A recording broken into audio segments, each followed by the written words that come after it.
Krishna, Krishna Krishna, Hare Hare, Hare Rama, Hare Rama, Rama Rama, Hare Hare.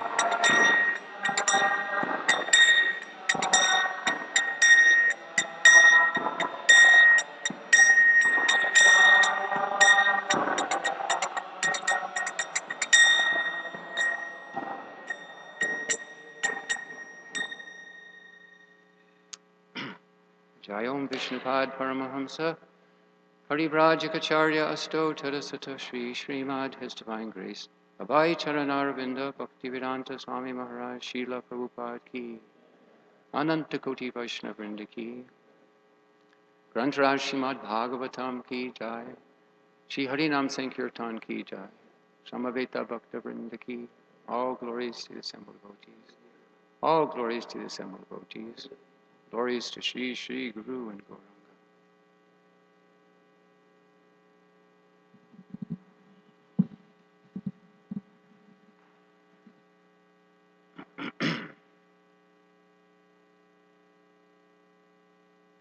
So we're reading from Srimad Bhagvatam,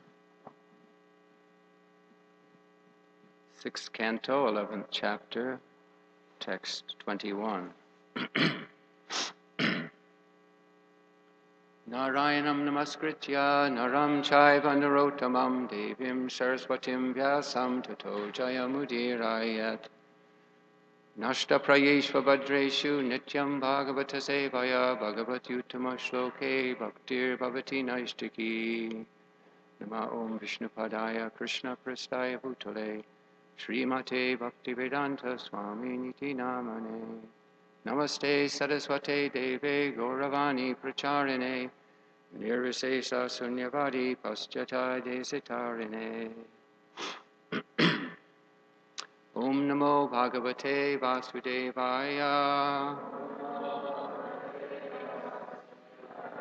Om Namo Bhagavate Vasudevaya. Om Namo Bhagavate Vasudevaya.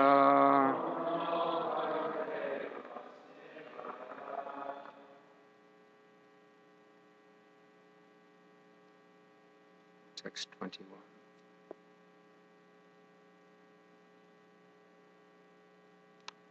Aham samadhaya mano yataha na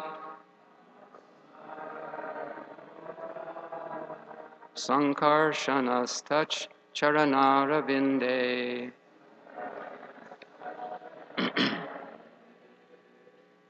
Twadvajra ramho lulita gramya parsho.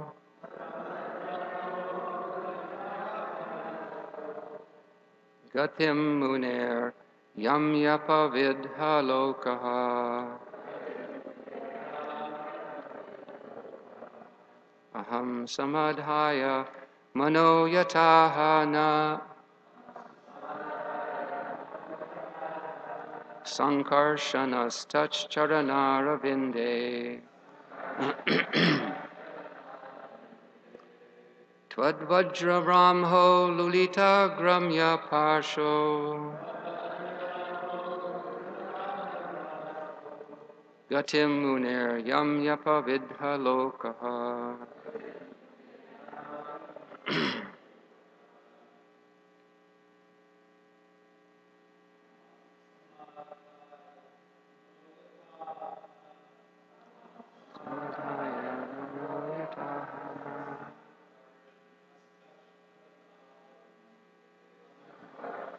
Touch Charanarabinde.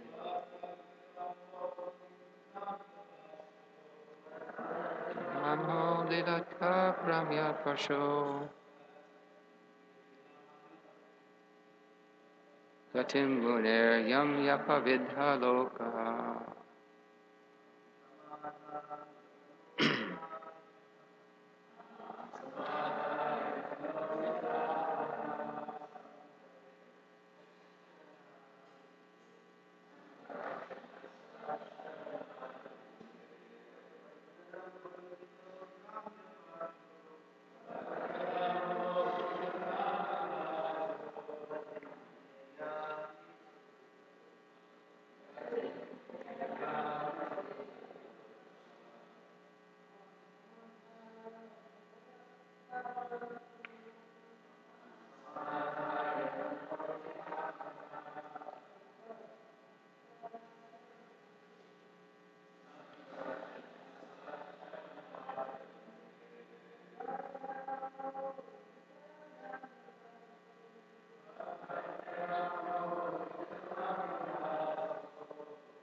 word synonyms.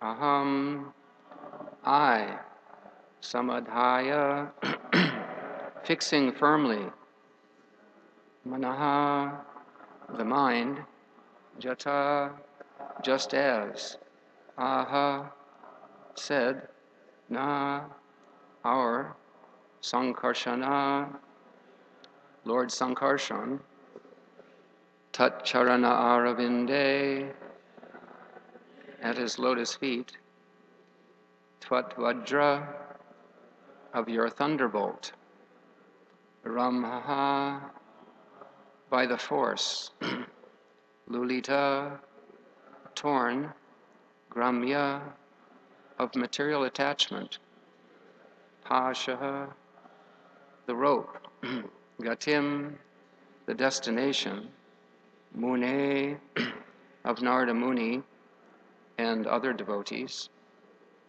yami, I shall achieve, apavidha, giving up, lokaha, this material world, where one desires all kinds of impermanent things. Translation. By the force of your thunderbolt, I shall be freed of material bondage and shall give up this body and this world of material desires. Fixing my mind upon the lotus feet of Lord Sankarshan, I shall attain the destination of such great sages as Narada Muni, just as Lord Sankarshan has said. Srila Prabhupada's purport. The words aham samadhaya manaha indicate that the most important duty at the time of death is to concentrate one's mind. If one can fix his mind on the lotus feet of Krishna, Vishnu, Sankarshan, or any Vishnu Murti, his life will be successful. To be killed while fixing his mind at the lotus feet of Sankarshan, Vritrasura asked Indra to release his Vajra, or thunderbolt. He was destined to be killed by the thunderbolt given by Lord Vishnu. There was no question of its being baffled. Therefore, Vritrasura requested Indra to release the thunderbolt immediately, and he prepared himself by fixing his mind at the lotus feet of Krishna. A devotee is always ready to give up his material body, which is described herein as gramya pasha, the rope of material attachment. The body is not at all good. It is simply a cause of bondage to the material world. Unfortunately, even though the body is destined for destruction, fools and rascals invest all their faith in the body and are never eager to return home back to Godhead.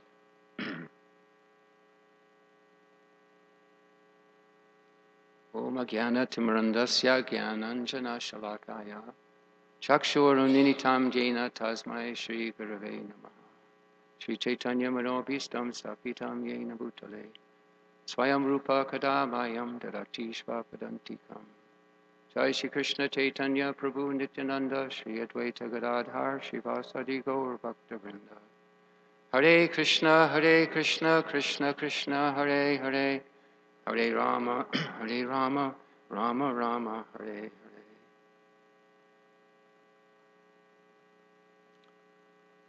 So, this history of Vritrasura is a very wonderful example for all of us, as is all the histories and stories coming from Srimad Bhagvatam. Vritrasura,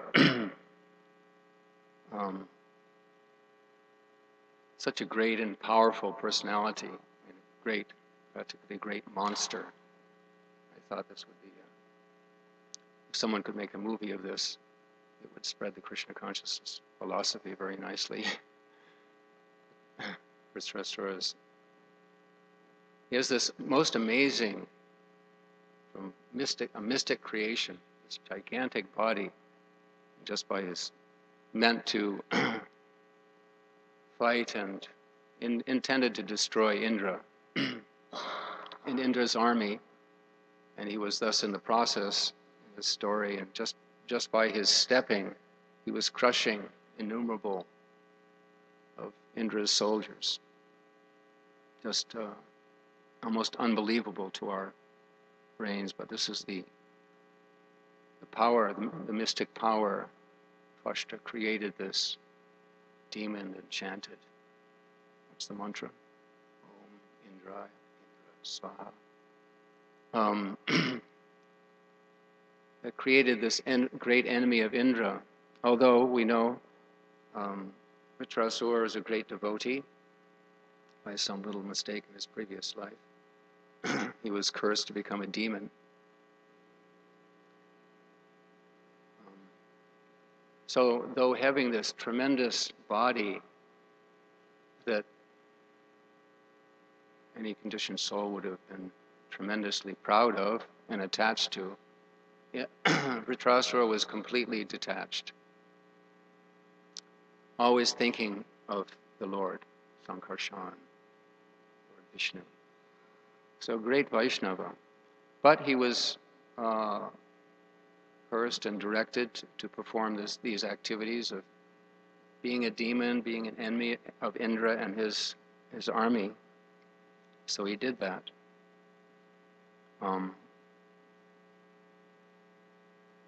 But he was fully aware of the whole storyline, what was going on, and he knew that Lord Vishnu had arranged that this Vajra, this great thunderbolt weapon, which was a creation empowered by Lord Vishnu himself, was given to Indra to ultimately defeat him. So he was being transcendently situated, knowing he was eternal servant of Krishna. He was actually looking forward to, this is my opportunity. Finish this distasteful duty I'm doing now and go back to Godhead. So he was, point here is that he was completely detached from his bodily situation.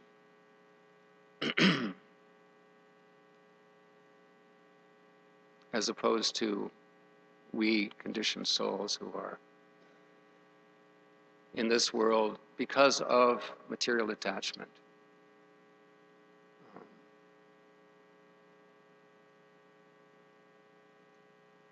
And being forced by the modes of material nature.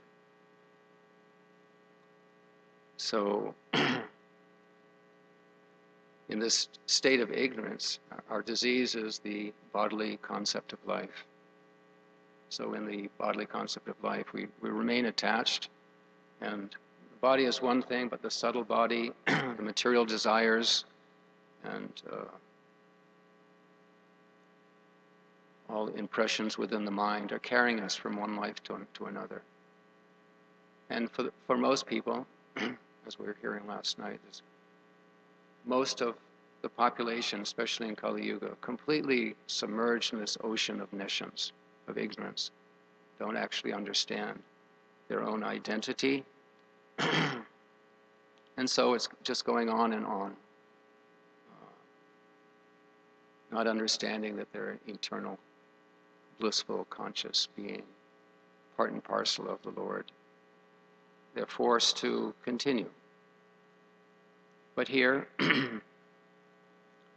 a few points. Vritrasura's detachment from his bodily condition, and then the ultimate goal to fix the mind on Vishnu, on Krishna, at the time of death, and thus be successful. Otherwise, if you ask anyone, like in class last night, what is the success of human life? We'll get this long, long list of fulfilling all sorts of desires and demands that are simply based on the material body, which is temporary.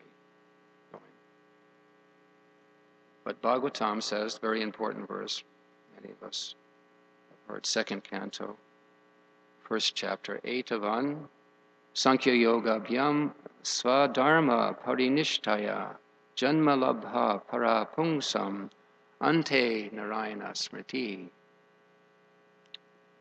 which is translated, the highest perfection of human life achieved either by complete knowledge of matter and spirit, by practice of mystic powers, or by perfect discharge of occupational duty, is to remember the personality of Godhead at the end of life.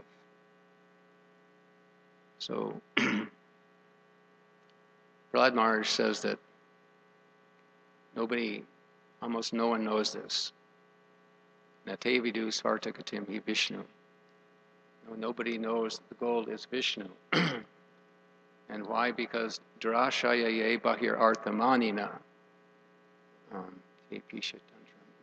Damni badha. They're thinking that the goal of life, their real interest is in this external energy. Durashaya, a false shelter.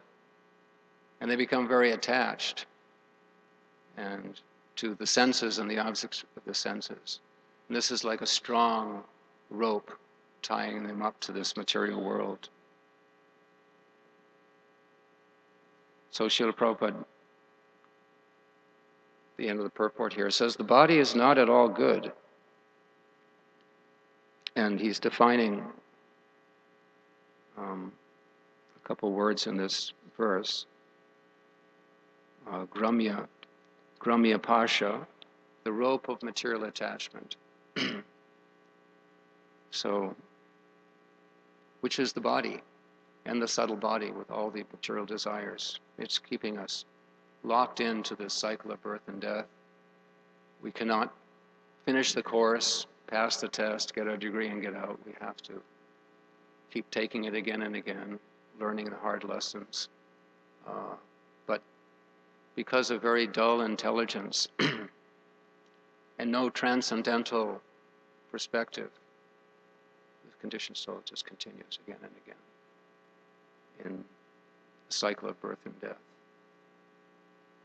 But by the grace of Krishna, we have the opportunity to hear, get the transcendental vision from Srimad Bhagvatam and the most exalted personalities that have revealed themselves and taught us the stories and given us the vision. And we know, just Prabhupada said that just by hearing, I mean, this is the whole beginning of Srimad Bhagavatam, just this process of hearing will elevate our faith continually, until we can come to the higher stages of real bhakti and then be finished with this material condition. And as Krishna says in 14th chapter, Mam chayogya vicharena bhakti yogena sevate sagunan samaiti chaitan brahma bhuyaya kalpate. With this undivided devotional service, uninterrupted, one can transcend all these modes of material nature, our conditioned nature, and come to the spiritual platform where there's just pure devotional service to me. Found one nice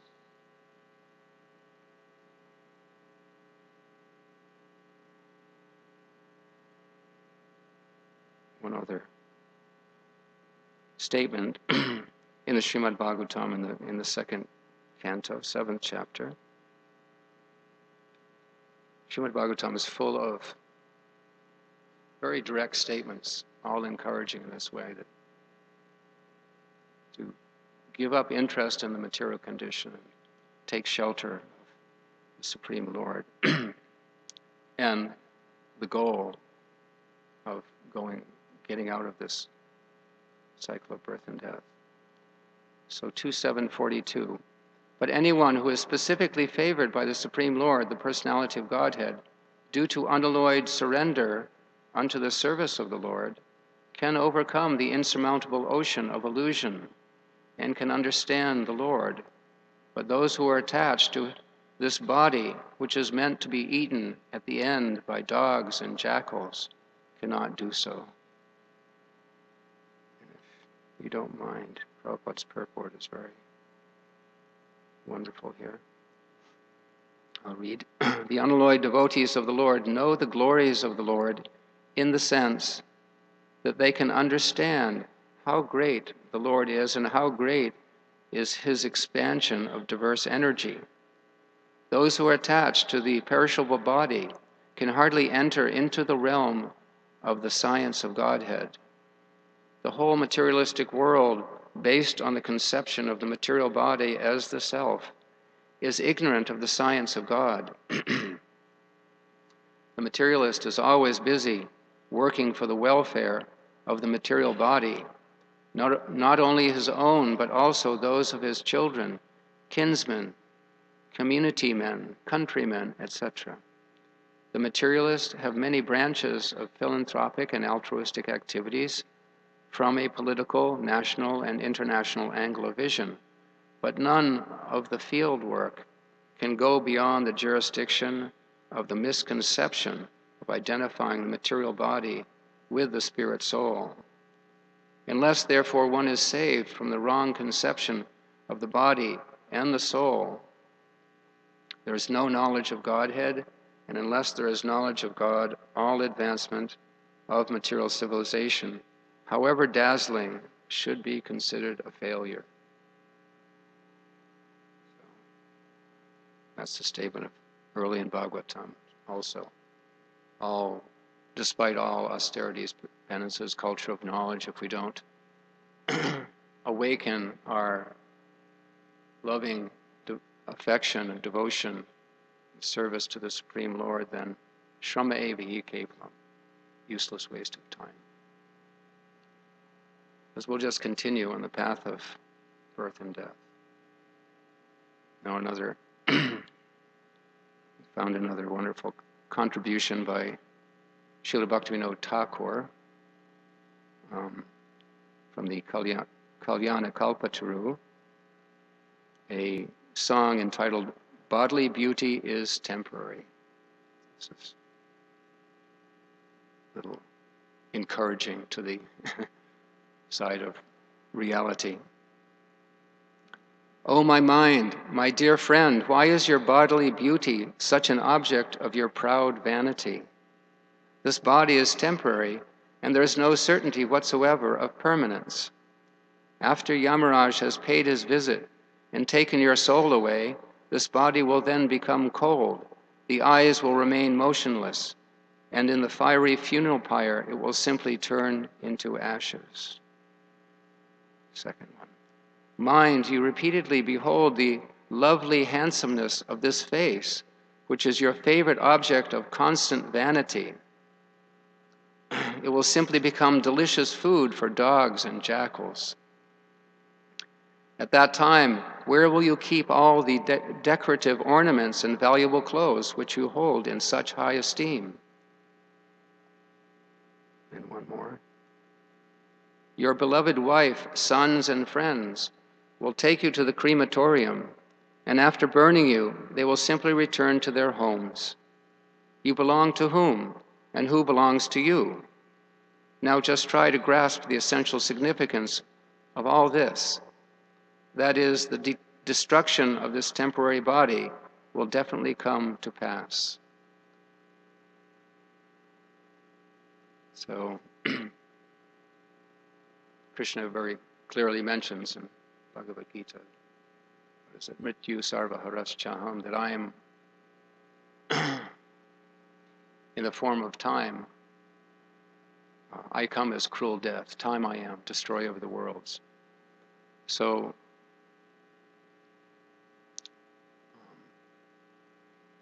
Prthu knows this perfectly, and he's seeing this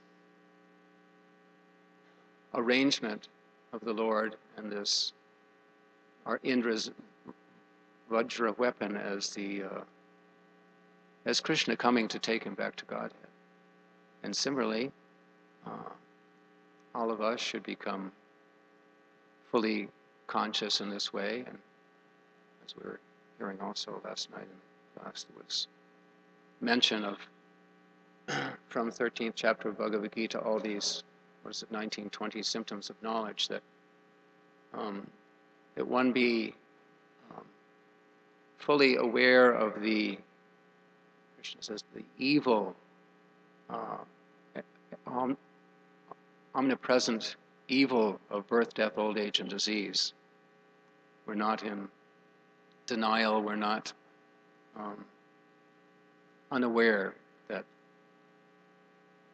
this painful, miserable condition is going on, and we have a mission in this lifetime to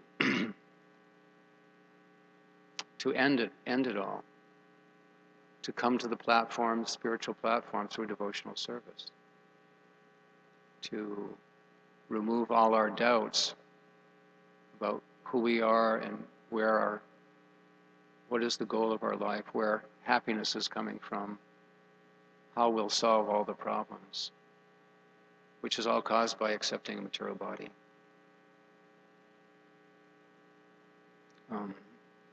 Queen Kunti also, I mean, it's mentioned so many places.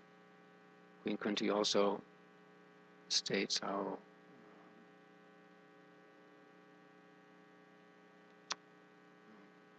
Janmaishraya Shruti Shribir Vedamana Madapuman Naivar Hati Abhidhaptum Vai Twamakinchana Gotra. So one who is endeavoring for this path, progressive path of material advancement through high birth, great material opulence,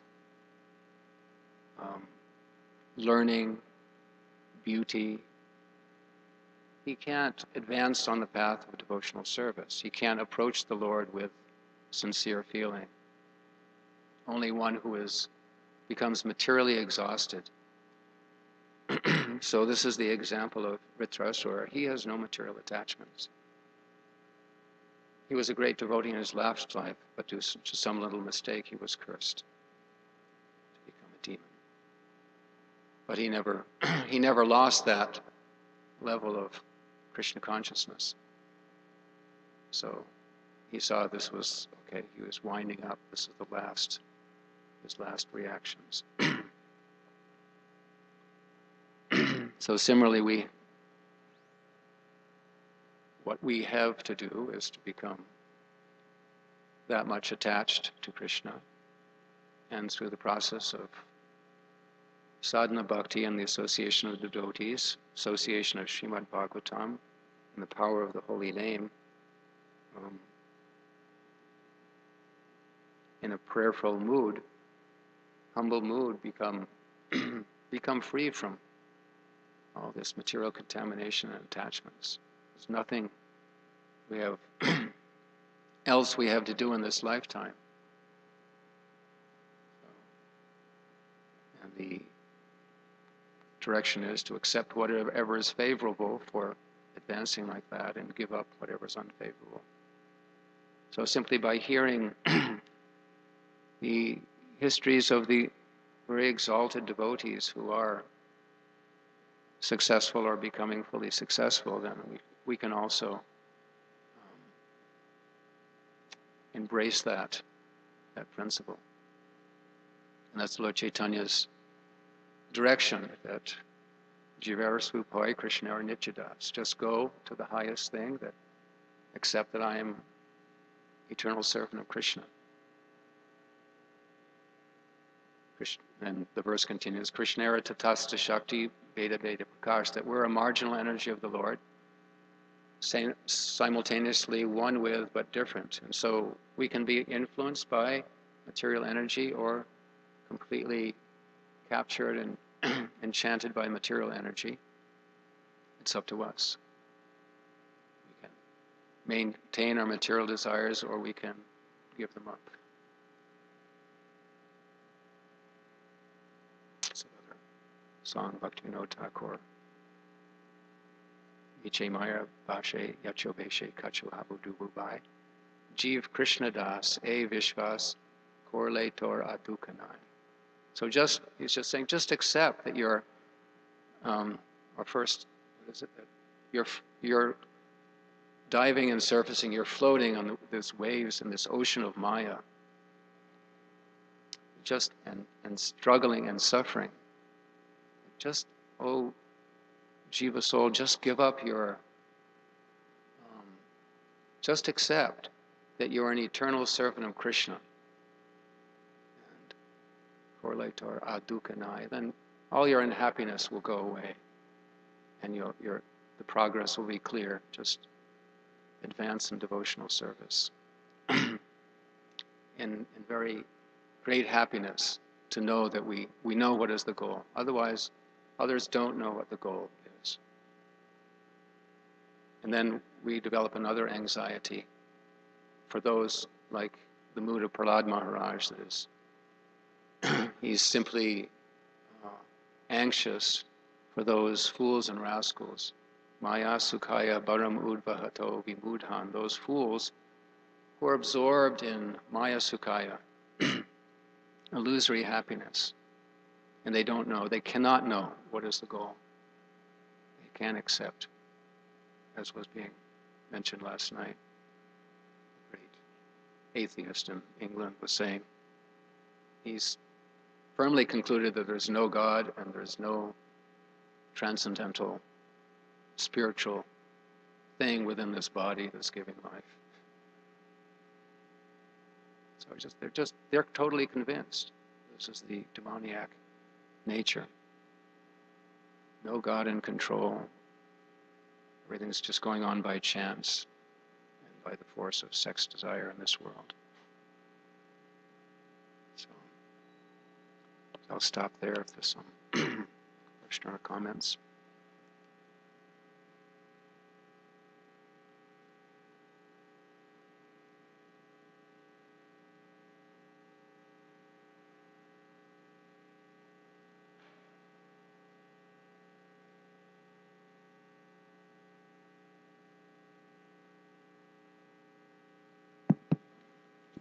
Hare Krishna.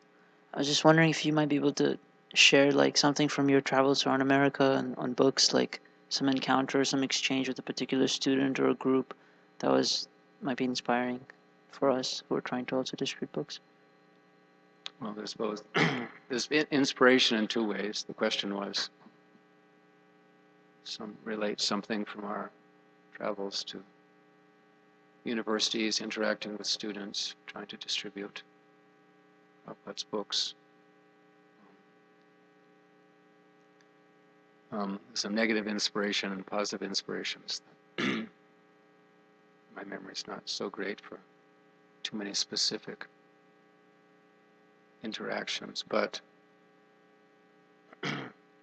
when we present that, how this book, Bhagavad Gita, is explaining what is the nature of pure conscious self, as opposed to the temporary changing body which will disappear at some time.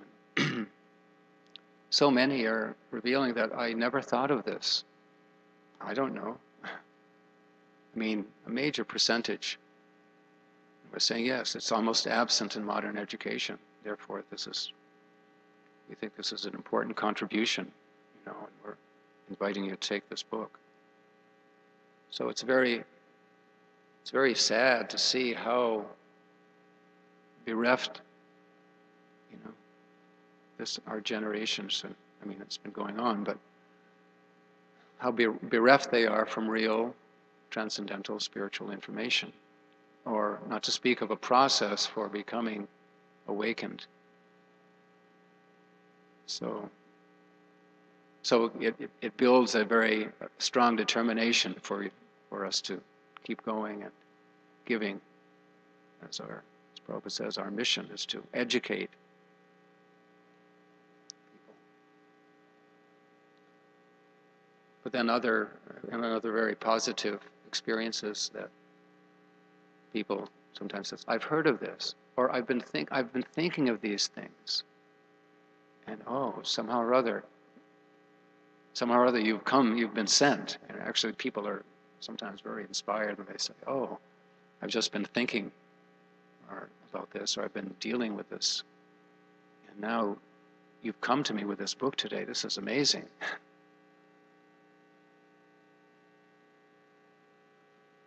So, I mean, small percentage of that, but that's enough to keep you going, one or two of those in a day.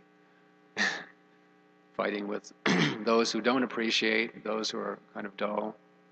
But also it's inspiring sometimes that the message gets through to those who have never thought of it, and they say, no, this is interesting, I think I'll take it.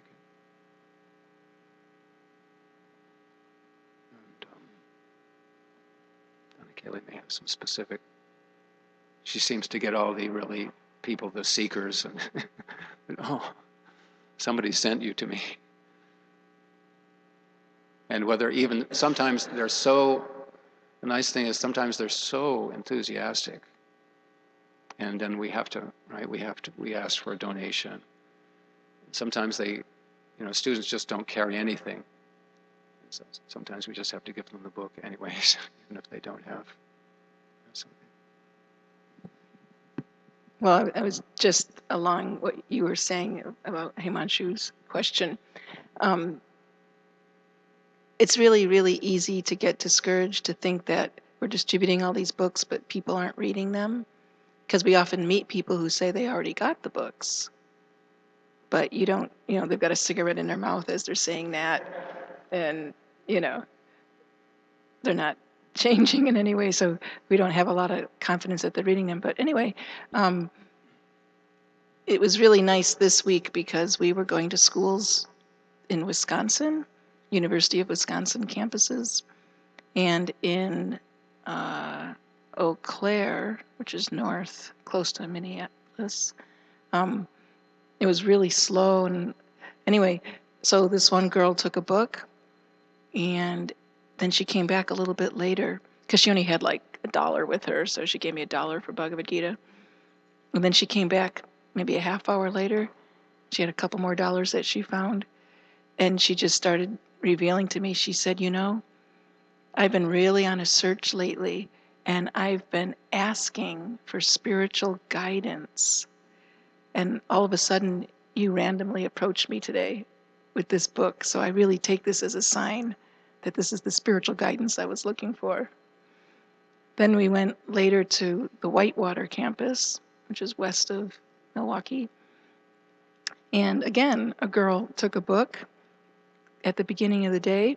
And then at the end of the day, just as we were about to leave campus, she happened to be walking by again. And I saw her and I said, oh, hello again. And then she stopped and she said, I don't know how to thank you for that book that you gave me today. She said, this morning, I just started having so many doubts about myself and about life. And I don't know, maybe she was thinking about suicide or something. I mean, she was like, really, She said, but then I read the back where Gandhi said, when doubts were staring him in the face, he would take shelter of the Bhagavad Gita, She said, that gave me so much hope. And I started reading a couple of pages, and this looks like a book I'm really going to appreciate. And then finally in Milwaukee, the last day we were there, Thursday, I approached a girl, and I don't know why it's always the girls. The boys aren't revealing of their emotions, I guess, but whatever. So again, a girl I approached, and as soon as I said, this book begins with the topic of what is the actual identity of the conscious self, like who am I? As soon as I said that, she actually literally broke down crying. She actually just started crying right there on the spot. I was like, oh no, what did I say? And then she said, this morning, I've been having so many conflicts about who I am, and lately my life has just been such that I don't even know why I'm here, what the purpose of my life is, and who I am. And she just was crying. And I was like, well, here, take this book too. And she just took the books, and she was just like, I don't have much to give you. She gave me whatever she had, and she said, thank you so much for approaching me. I wasn't going to stop at first when I saw you, because they're always afraid they're getting accosted for something like, whatever.